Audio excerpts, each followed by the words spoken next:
ఏమైంది? బయట నుంచోమన్నారు sir. Okay sir, అతనే ఫిరోజ్, జానకి కేసులో.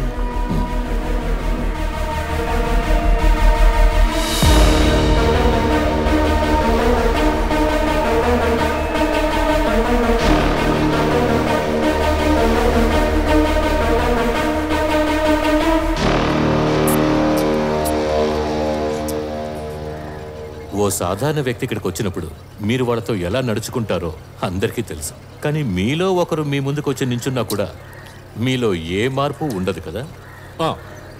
అది సరే, ఇటు వచ్చారేంటి?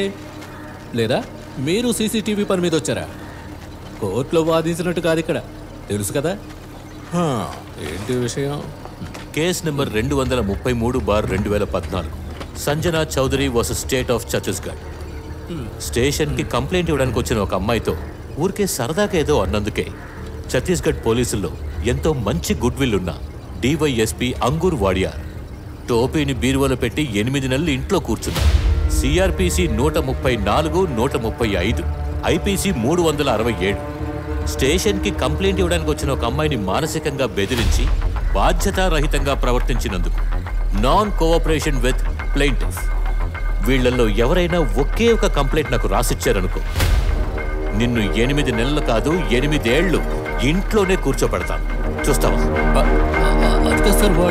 పాపం ఆవిడ జీవితకాలం అంతా కష్టపడి సంపాదించిన డబ్బుని కూడబెట్టి కూతురు పెళ్లి కోసం ఆదా చేసుంచిన డబ్బుని కోఆపరేటివ్ సొసైటీ వాళ్ళు మింగేసినప్పుడు వాళ్లకి వ్యతిరేకంగా కేసు ఫైల్ చేసే దమ్ము లేని నీలాంటి చవటలు పెద్ద సిన్సియర్ ఆఫీసర్ల బిల్డప్లు ఇస్తూ నీకు ముందున్న ఆఫీసర్ల పేరు చెడగొట్టే విధంగా ఆ కుర్చీలో అలా కూర్చోకూడదు.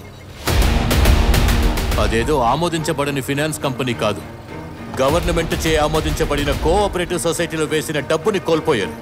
The government has to answer. ఈ కేసుని నువ్వు తీసుకోవద్దు. పోలీస్ స్టేషన్లో కేసు తీసుకోలేదంటే కోర్టుకు ఆ కేసుని డైరెక్ట్గా తీసుకునే అధికారం ఉంది. తీసి చదువు. సిజేఎం కోర్టులో నేను ఒక సూట్ ఫైల్ చేశాను. ఇక వీళ్ళది మాత్రమే కాదు, సొసైటీలో దాచుకున్న డబ్బుని పోగొట్టుకున్న మొత్తం అందరి పేర్లున్న లిస్టుని తీసుకుని 7 రోజుల్లో నువ్వే ఎక్కడికి వస్తావు. అక్కడ తేల్చుకుందాం.